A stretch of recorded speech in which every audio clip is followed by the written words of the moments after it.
Bienvenue à Éco-Réno, l'émission qui a à cœur d'éviter d'envoyer des matières résiduelles au dépotoir, mais plutôt d'en refaire des objets utilitaires, de beaux objets. Cette semaine, on va produire ensemble une table à pique-nique suspendue. Pour ça, on a besoin de trouver une vieille porte patrimoniale bien pleine, bien lourde, bien pesante. Il va bien falloir s'asseoir confortablement autour de cette belle table à pique-nique suspendue. Pour ce faire, on va trouver de vieilles chaises de jardin. Souvent, elles sont vieillottes, elles sont grisonnantes.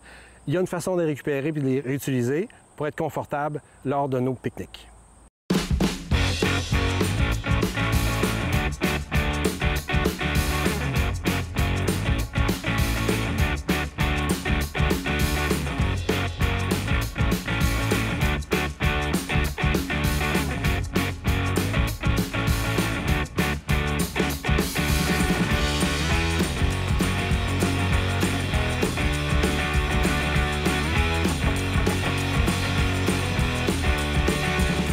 On est de retour sur le site de l'éco-chantier de l'éco-centre de Rivière-du-Loup. On va tenter de trouver une porte pleine, quelque chose de beau, quelque chose de solide. On a de bonnes chances de trouver ça dans l'éco-chantier. On a aussi besoin de vieilles chaises de plastique, c'est l'espèce de chaise en vinyle. Ça, du côté de l'éco-centre, ils en reçoivent très souvent. On va aller voir si on peut trouver quelque chose pour notre projet.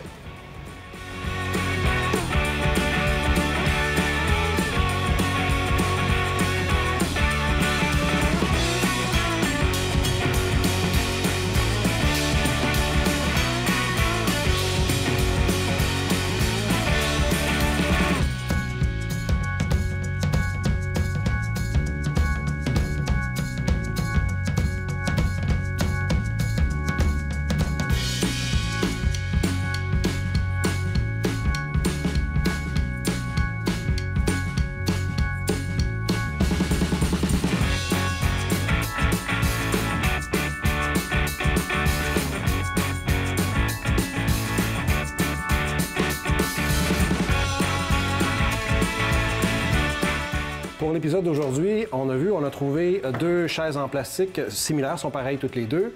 Le truc qu'on vous montre aujourd'hui est intéressant parce que ça permet de prolonger la durée de vie de ce type de chaise-là et ça permet d'éviter de mettre une tonne de plastique au dépotoir, ce faisant. On a aussi trouvé une porte de bois. L'important, c'est que ça soit en bois plein. Il est possible qu'on utilise celle-là. Il est possible aussi qu'on en trouve une qui soit en bois plein, mais avec un petit look un peu plus patrimonial.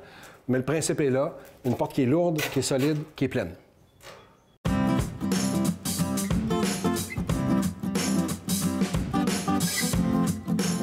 Pour les petits trésors, on retrouve des meubles qui ont déjà été personnalisés, donc restaurés et personnalisés, mis au goût du jour. Et également, pour les gens qui sont bricoleurs ou qui veulent exercer leur créativité, on a également énormément de matières premières qui peuvent facilement trouver ici à très, très bon prix et à ce moment-là, pouvoir créer leur propre petit meuble ou leur propre œuvre d'art à la maison. Donc, le meuble ici à côté de moi, déjà prêt à l'utilisation tel quel, mais on trouve également d'autres petits meubles qui peuvent demander à ce moment-là un peu de nettoyage ou de créativité. Mais toujours pour revenir à ce petit meuble, c'est un exemple parmi tant d'autres de meubles qui sont déjà prêts à l'emploi. Il s'agit tout simplement de passer à votre éco-centre et de vous le procurer et de le ramener à la maison. N'hésitez pas à venir visiter vos éco-centres pour trouver des petits trésors comme celui-ci, déjà prêts à utiliser.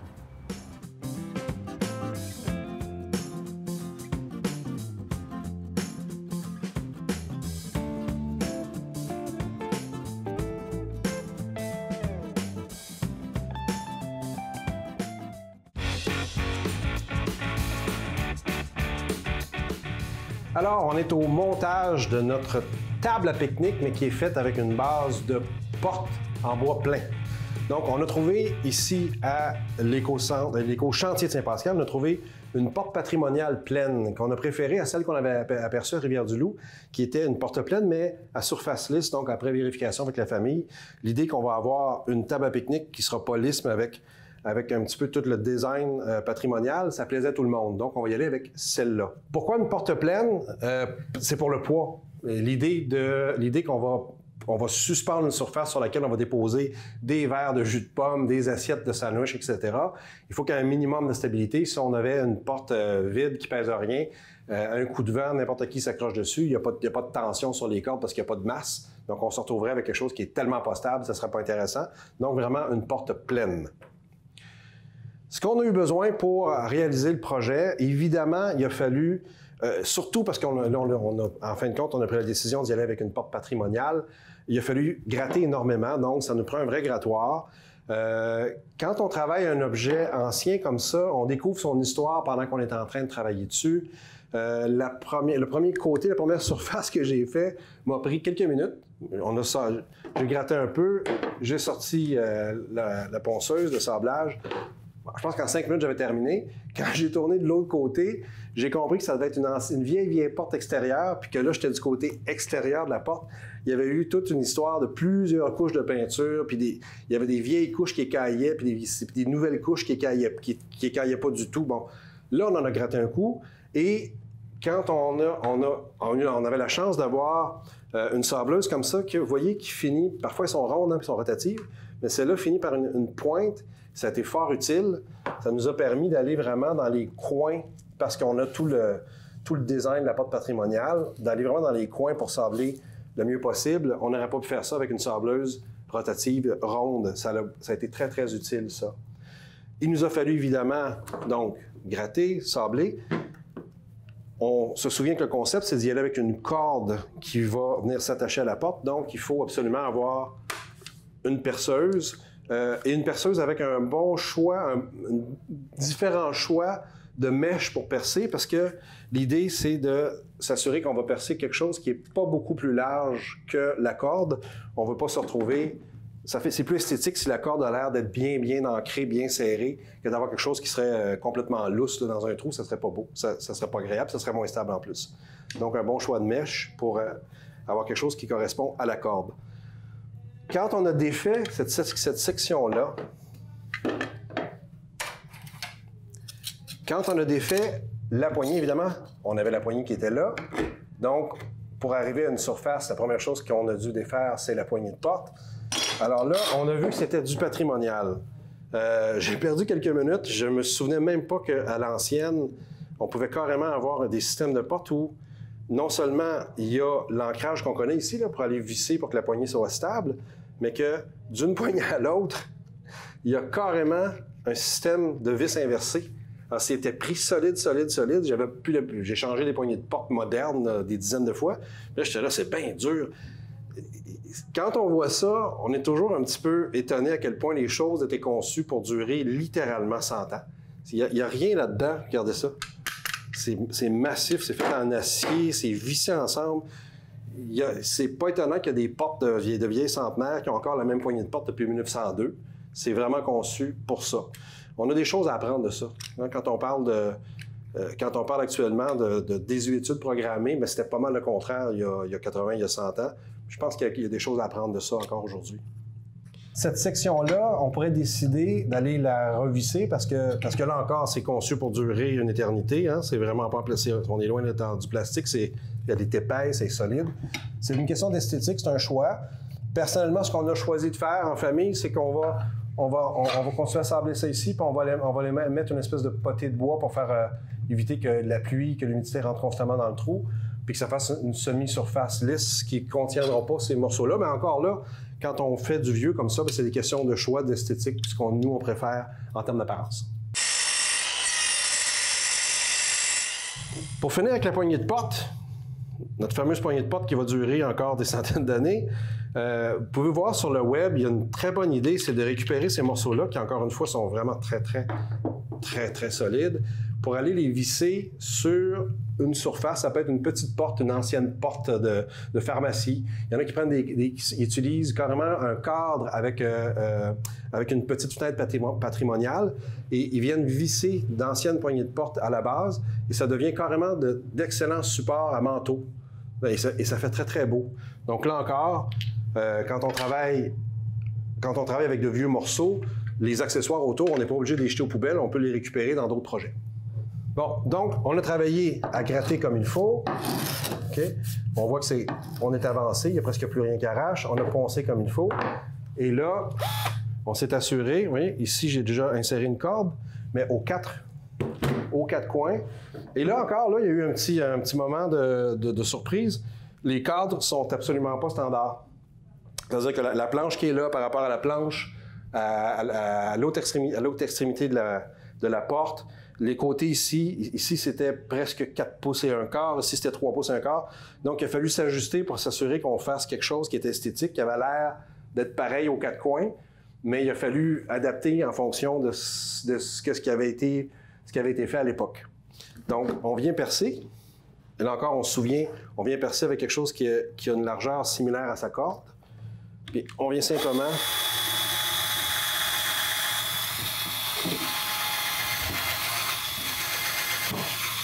s'assurer qu'on fait un trou vraiment en ligne droite. Il n'y a aucun intérêt de ne pas être bien en ligne droite. Et on va aller installer de la corde. On va s'assurer d'avoir une corde qui est résistante. On sait que quand on va acheter le paquet, on nous indique toujours la quantité. Si la corde est garantie 80, 120, 215 livres, on prend quelque chose de solide. On va venir insérer ça ici. Puis, on va venir insérer une deuxième corde là, qu'on va aller entrecouper. On ne pourra pas le faire aujourd'hui. Ça ne peut se faire qu'avec la structure sur laquelle on vient accrocher sa future table à pique-nique. Donc, on va partir avec 2 cordes. On va les entrecroiser par-dessus. Dans notre cas, on a la chance d'avoir sur le terrain un arbre qui a une très grosse branche qui est à peu près parfaitement parallèle au sol. Donc, on va pouvoir se risquer d'aller installer ça carrément comme une table à pique-nique sous un arbre. Ça pourrait aussi être accroché sur une très grande véranda qui aurait des structures qui permettraient d'aller accrocher la table à pique-nique comme ça. Okay? Donc, on part avec les 2 cordes. De l'autre côté, évidemment, les trous vont être prêts. On va aller faire des nœuds en dessous pour s'assurer qu'on a une bonne largeur, que c'est impossible que la corde puisse repasser par le trou. Donc, on s'assure de faire vraiment des nœuds triples. Et non seulement, moi, je fais des nœuds triples, mais après ça, je prends ce petit morceau-là pour aller visser, aller vraiment là, écraser mon nœud pour être certain que la masse qui se retrouve ici est vraiment large, qu'il n'y a aucun danger qu'on se retrouve avec une corde qui veut passer à travers le trou. Okay? Donc, on va préparer un côté. L'autre côté ne sera pas prêt. On va devoir lancer la corde par-dessus la structure. Et là, ça sera une étape où on ne pourra absolument pas faire ça seul. On va être capable non seulement d'aller refaire le système d'ancrage sur les 2 trous de l'autre extrémité, mais avoir aussi quelqu'un qui nous aide, probablement, c'est à conseiller, avec un niveau pour se retrouver avec une table, oui, suspendue, mais qui est suffisamment à niveau qu'on ne se retrouve pas avec, je sais pas moi, les verres de jus de pomme des enfants qui sont constamment débalancés. C'est pas une bonne idée. Donc, on va avoir besoin d'un coup de main pour l'installation sur place pour arriver à faire un projet suspendu, mais à niveau. Dans notre cas, nous, comme on l'a indiqué, on pense être capable de l'installer sous un arbre. Donc, on ne sera pas sur une véranda. Il va bien falloir qu'on aille, c'est beau avoir une table à pique-nique à base de vieilles portes patrimoniales, mais il va bien falloir s'asseoir autour si on veut manger tranquillement notre pique-nique. Alors, on va faire un exercice de récupération qui, moi, m'intéresse énormément. Ce type de chaise-là, on en retrouve dans les écocentres en très grande quantité certaines fins de semaine. Moi, il y a une fin de semaine où j'étais présent, où on en a vu au moins une quinzaine, juste un avant-midi, un samedi, qui ont été déposés, et une bonne moitié n'étaient pas brisés. Parfois, ils sont brisés, on ne peut pas rien faire. Et en plus, souvent, c'est des plastiques irrécupérables. Donc, ce n'est que de la matière qui se retrouve dans les lieux d'enfouissement. Dans certains cas, les gens sont juste plus capables de s'en servir, pas parce que la structure a quoi que ce soit de dangereuse. On sent qu'ils sont encore très solides, on peut s'asseoir dessus encore des années de temps, mais à cause de l'esthétique, c'est que ça finit par être tellement taché que les gens ne veulent plus s'en servir. Alors l'idée, c'est de laver ça bien comme il faut, s'assurer que... mon fils a fait ça un peu vite, il va falloir que je donne un coup de main. De s'assurer qu'il n'y a aucune surface qui est encore avec de la saleté. Une bonne façon de faire aussi, si vous avez ça, c'est de pouvoir le laver avec de l'eau sous pression. Vous savez, là, ces petites machines à pression là, à jet d'eau, ça, ce serait la meilleure chose à faire. Laisser sécher comme il faut une bonne journée. On prend une peinture qu'on peut projeter comme ça. qui résistent à l'extérieur puis qui adhèrent bien au plastique. C'est pas toutes les sortes, il faut vérifier avant si effectivement ça adhère bien au plastique. On va donner peut-être même 2 couches de ça, attendre que ça sèche, mettre 2 couches, et on va se retrouver avec cette même chaise-là, qui sur le plan structural est encore très, très solide, mais qui n'est pas belle parce qu'elle est toute tachée. Donc, on va se retrouver avec une belle chaise qu'on va pouvoir mettre à côté de sa table à pique-nique et qui va être d'un beau rouge pétant. À côté d'une table à pique-nique qui va être d'une belle couleur chocolat. Je vous montre ça.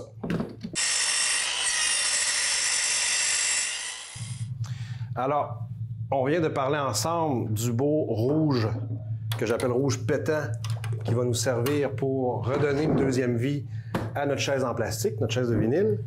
Et on a trouvé encore là, dans l'éco-chantier, dans ce cas-ci du Saint-Pascal, on a trouvé encore là de la peinture de récupération qui fait vraiment penser à une couleur de chocolat au lait.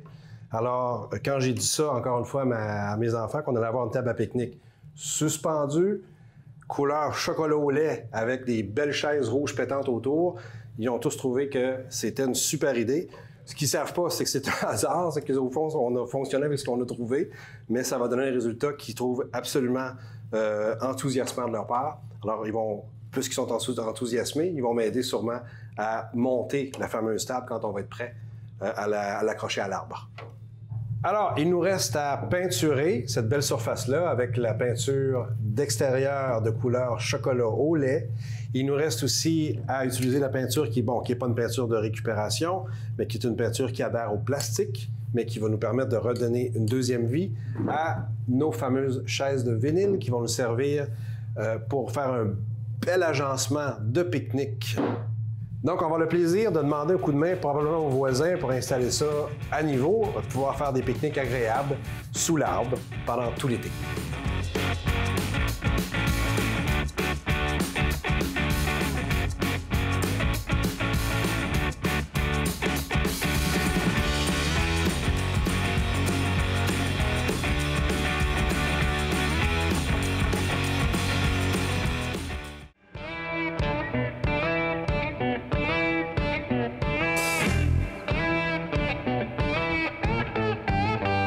Victor Pelletier, accordeur de piano, restaurateur de piano et aussi récupérateur et recycleur.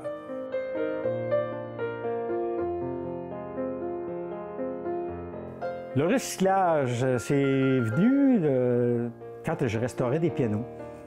Alors, il y a des fois qu'on choisit un piano pour le restaurer, mais à condition qu'il soit bon.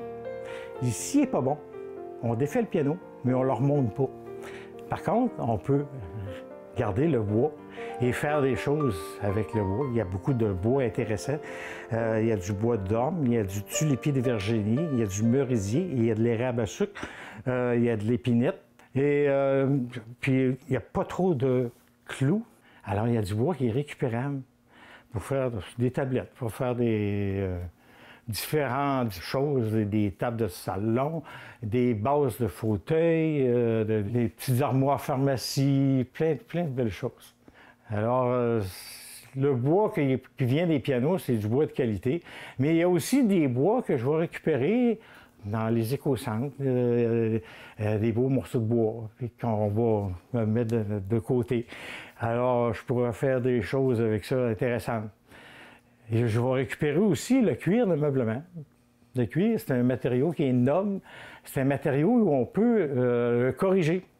C'est pas comme un plastique. Un plastique, c'est pas corrigeable. Tandis qu'un cuir, on peut le nettoyer comme il faut en profondeur, on peut le réassouplir, on peut faire bien des choses avec. Alors, les applications, je vois de toutes sortes de choses, des petits bancs, et on peut même faire des porte-monnaies, on peut faire n'importe quoi. Il y a aussi des miroirs que je vais récupérer. Je vais faire un beau cadre pour entourer le miroir. Je prends seulement les miroirs biseautés et pas trop maganés. Il y a d'autres choses aussi que je vais faire, des appuis-livres avec différents objets utiles.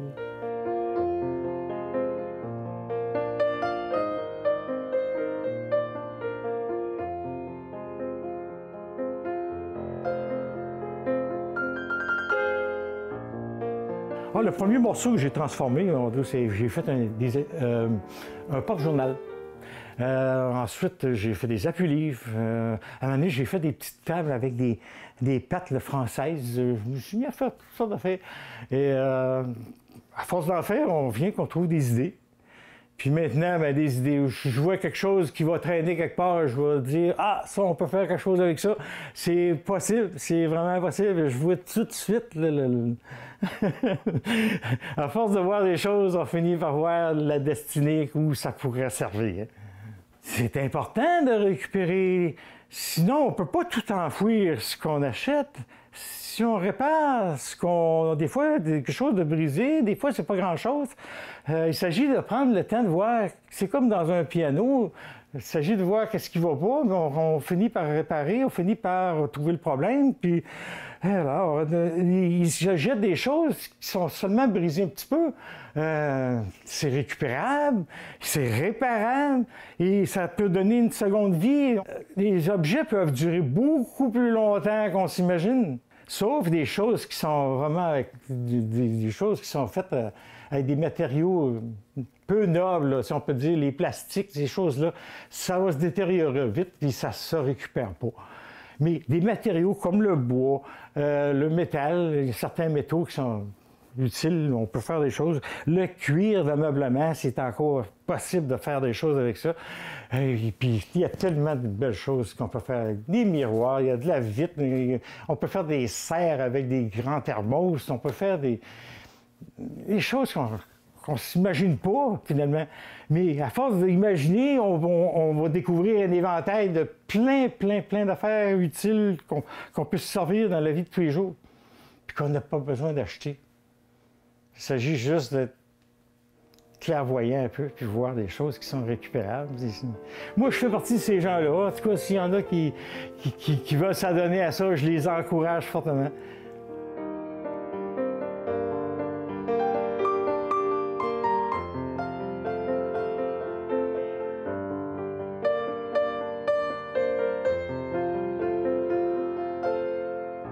La bâtisse ici, c'est fait avec des matériaux recyclés. Mes fenêtres, c'est des fenêtres recyclées que j'ai récupérées, que j'ai réparées. Des matériaux, ici en haut, la structure, c'est du bois de vieille grange. C'est des gros morceaux, des morceaux longs qui ont été récupérés par un de mes amis. Puis lui, il construisait comme ça, puis c'est solide comme jadis, finalement. Puis c'est des matériaux qui sont pas pourris, qui sont encore en excellentes conditions. Puis on a fait une bâtisse vraiment solide, à moindre coût, mais c'est sûr qu'il faut travailler, il faut vraiment mettre la main à la pâte, sinon il faut être capable de faire par soi-même, parce que les contracteurs, mettons, qui construisent une maison, ils ne prendront pas des matériaux usagés, ils vont prendre des matériaux neufs. Puis, disons que leur temps est précieux pour eux autres. Mais un artisan qui ne calcule pas son temps, puis qui est capable de récupérer des choses, il peut faire une maison à moindre coût, puis même pas cher.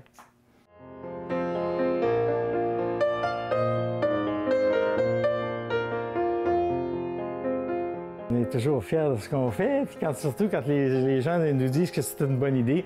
Alors ça nous encourage à poursuivre, puis finalement,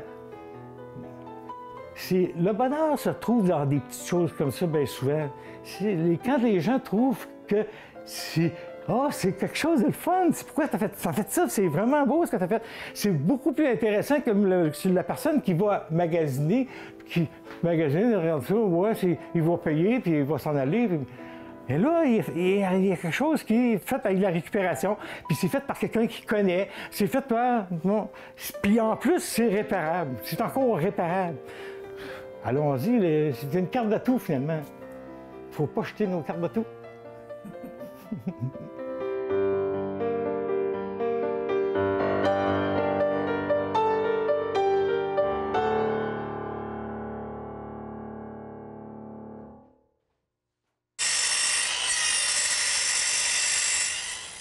Alors, on est au moment où on installe dans son environnement l'objet. J'ai eu beaucoup de plaisir à faire ça avec mon fils. Et il faut noter cependant que faut prendre notre temps, il faut prendre un petit moment pour, quand on installe les cordes et quand on va attacher aux quatre coins la table, prendre littéralement là, un niveau puis de vérifier. En compensant avec les nœuds, on peut commencer un peu plus bas, puis on refait des nœuds entre la table et la corde. On peut compenser tranquillement et arriver à mettre ça pas mal aux quatre coins de niveau. Il y a des amis à moi qui étaient un petit peu inquiets quand je les ai invités à pique-niquer sur cette table-là, se demandaient si ça serait agréable ou si ça serait instable. C'est sûrement parce qu'on a pris une table patrimoniale massive. C'est étonnamment stable. Est-ce que j'aurais peur de mettre une vingtaine de limonades parce qu'on aurait une fête d'enfants là-dessus? Absolument pas. C'est suffisamment stable. Faut juste s'assurer, par exemple, dans notre cas, que le chien ne s'amuse pas à vouloir sauter par-dessus. Mais ça, c'est une autre histoire. C'est entre nous et notre pitou. On se retrouve la semaine prochaine, toujours pour aller dans les éco-centres, les éco-chantiers, trouver des objets qu'on va transformer pour leur redonner vie.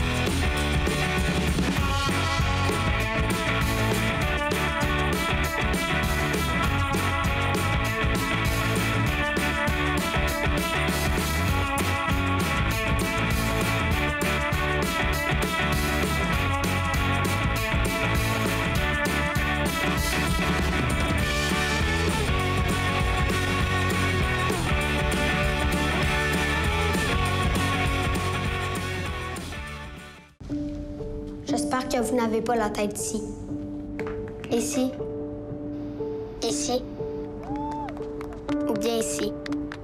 Là. Là. Ni là. Ou même là. Parce que j'ai besoin que votre tête soit pas ailleurs qu'ici.